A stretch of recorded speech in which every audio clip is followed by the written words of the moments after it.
Now, welcome back to News in Focus. ANC Secretary General Fikile Mbalula has encouraged members to participate in the party's newly launched political education course. The program was introduced by Party President Cyril Ramaphosa during the ANC's NEC committee meeting, which happened in Boksburg over the weekend. Now, the mandatory program aims to educate ANC leaders about the party's history and effective governance. Joining us now, I'd like to welcome political analyst Professor Ntsikelelo Breakfast. Prof, good day. Thank you so much for joining us here on News in Focus on Hilaal TV.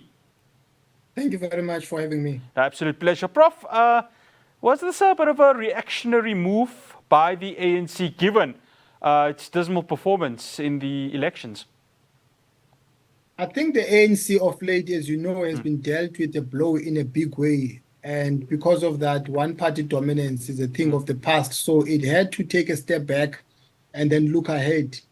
And in trying to respond to that setback, then decided to roll out, an offering to its members in terms of inculcating the culture of the party in terms of what the party stands for. Because one of the challenges of the party has been that because of its proximity to power, it has recruited people who have nothing to do with what the party is about, who want to use the party as a vehicle to access economic resources. I mean, one of the challenges that the ANC has been faced with is having members who are using the state in particular as a center of accumulation to amass wealth.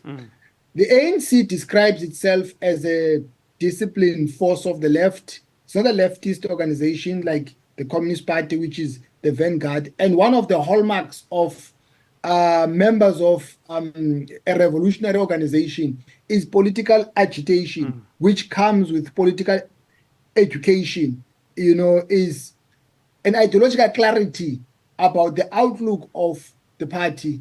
And if you have members who are deviating from that, who are engaging in rampant corruption, surely it means that there's a problem with that. I think there's a saying that says practice without theory is meaningless and theory without practice is sterile. Therefore, I think this is a wonderful idea, but there must be a strong nexus between theory and practice so that ANC members don't just become armchair philosophers because of the acquisition of knowledge. But let me make this point lastly and most importantly.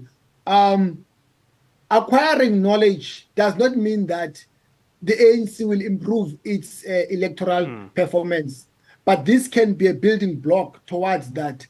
But for the ANC to bounce back to power, if ever that will happen, it will have to improve service delivery. But this can be a feeder system to that. Yeah, Prof, there's something interesting. The whole weekend has been based around, the memory of, the late O.R. Tambo, and President Cyril Ramaphosa has been, banging on about his legacy and the fact that ANC members need to follow the legacy of O.R. Tambo in terms of not self-enrichment. You then hear, of course, David Makura, who's the head of the political a part of the organization, who's really been at the forefront of making this educational school happen. And a lot of it is about the understanding of the politics within the ANC, but not just what happened in the past, but also what is currently happening now with the ever-evolving change in the political sphere of the country.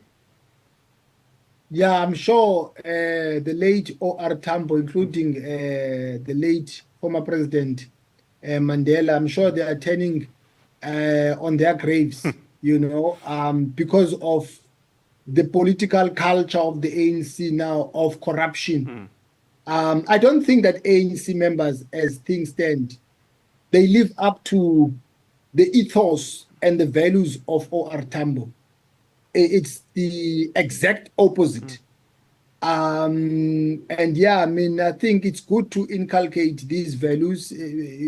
I hope that they take this seriously. But again, it will take more than rolling out an offering to improve the electoral performance of the ANC. They will still need to deal with the institutionalization of corruption. But I think it's good that maybe they were dislodged from power because the ANC is not in power, even though it is governing through a coalition, because that has made the ANC to reflect and to think deeply. Prof, and to add to what you're saying right there, because automatically what some ANC members would be, and maybe the ANC supporters would think is, okay, they're going to this political school, they're going to get educated, and by then, by virtue of this, this means, well, come the 2026 local government elections, they'll be winning some of these wards and metros that they have lost, in the previous two local government elections. That's not really going to be the case, because part of this is going to be going back to the ground and reconnecting with the very same constituency that you had lost in these previous elections. No, I think you've hit the nail on the head. I think being simplistic will be a strategic mistake. It will be really myopic, because we've seen the connection between voter turnout and the slow pace of service delivery. People don't want to vote for the sake of voting. They want to vote because their lives have improved. And if people, they don't stand a chance of benefiting from the system, I'm not saying that people must stay away from the polls, but if people don't benefit anything, normally they tend to stay away from the polls. So those who have been entrusted with the responsibility to lead, they have to promote development. They have to render services, in particular those at local government level, because local government is closer to the people and it is in the front line of service delivery. So it will take more than rolling out an offering for the ANC to improve its electoral performance. Prof, we've seen over the years that corruption has really become a mainstay, within many members of the ANC. You've got this Zondo Commission report that is still hanging up in the air. How much does this cause, how much does the school try and take it away, especially when we're talking about this renewal that the ANC keeps on talking about? Is this going to help, or is this just going to be another theory course, as you've mentioned, and not really anything that's been put into practice? The ANC is faced with a multiplicity of challenges. One of them is corruption. I think it's the biggest one, actually. And also, the ill discipline amongst its members. So I'm arguing that to restore the ethos and the values of the party, you need political education for party members to know what the party stands for and what is the ideological outlook of the party, and to have a theoretical and ideological clarity. That is extremely important. That can be addressed at an educational level. But then the party also has to commit itself in theory and in practice in addressing the issue of corruption. I agree that, the party must maybe do some intelligence work in terms of who it is recruiting. That is important.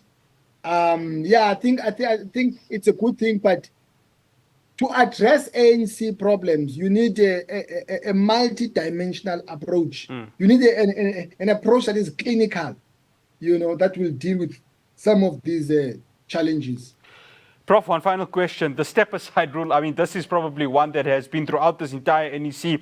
When you've listened to the press conferences, it's been harped on quite a lot. And now, when you look at, of course, what happened to Zizi Kodwa, there's an example of somebody who's removed himself completely with these allegations against him. But they're, of course, sitting with many members that have been implicated in the State Capture Commission. You then have, of course, Thembi Samalane, the Justice Minister, and given her portfolio and how important it is, the VBS allegations that are right there. Litmus test for the ANC if this school that they're going to launch is actually going to work. The step-aside principle was a wonderful idea because it was part of the cleansing of the ANC, part of the renewal. So it was really a good thing. But at the same time, I think the step-aside principle has tended to be used to purge, to sideline people who are not in line with the dominant faction. The ANC was quick, for instance, to get rid of Ace Magashula, but tended to turn a blind eye to other members of its. Had it not been for the media, had it not been for the pressure from the public, Zizi Kodwa would still be serving as a member of parliament. How did he manage to be on the list of members of parliament? Yeah. It means that the ANC turned a blind eye, only asked him to be removed when there was a public outcry. You see, so you still have those challenges. Because before the elections, I mean, it's common knowledge, he was asked if he wants to be removed or not, meaning that the ANC applies the principle inconsistently as opposed to, applying it across the board to all and sundry. I mean, Zandile Gumede of KZN was asked to be part of the electioneering of the ANC because she's got a link with the masses, and the ANC thought they could bring her back so that they improve the electoral performance, but that was a project gone wrong. But I'm trying to showcase how there has been inconsistent application of the step aside principle. Prof, always a pleasure having you on News in Focus on Thank you very Hilaal much, TV. sir. Much appreciated. Thank you so much. That's a Professor Ntsikelelo Breakfast, political analyst, just talking to us about this new political school launched by the ANC. Well, they've got, 1.5 years to try and see if this makes some sort of an impact ahead of that local government election. So that's all we have for you here on News in Focus. From myself, Ross Patel, the rest of the team in Johannesburg. Assalamu alaikum wa rahmatullahi wa barakatuh.